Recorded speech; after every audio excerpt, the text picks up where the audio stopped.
गोटे विद्या लागू ना ये विद्यालय मोर 29 वर्ष एक्सपीरियंस एटी थी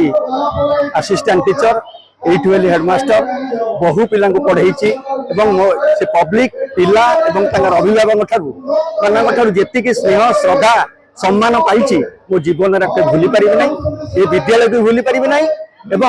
एटा मोर सबुदिन मो मस्तिष्क गोटे गार होखे अधिकारी मान कृतज्ञता ज्ञापन करुच्ची निज को धन्य मन करुच्ची जाऊ मोर अधिकारी माने मते एते मात्रा भल पाती ए अंचल अभिभावक पिला माने मते एते भल पाती आम जिलार जड़े आदर्श प्रधान शिक्षक श्रीजुक्त विष्णुचरण पंडा अवसरकालीन संबर्धना सभार आयोजन करा विद्यालय प्रांगण में शताधिक छात्र छात्री एवं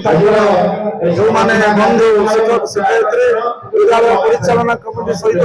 जड़ित थिबा व्यक्ति विशेष एवं अन्य निकटस्थ विद्यालय शिक्षक शिक्षयित्री समस्त मिसे कार्यक्रम में सामिल हो अत्यंत सम्मान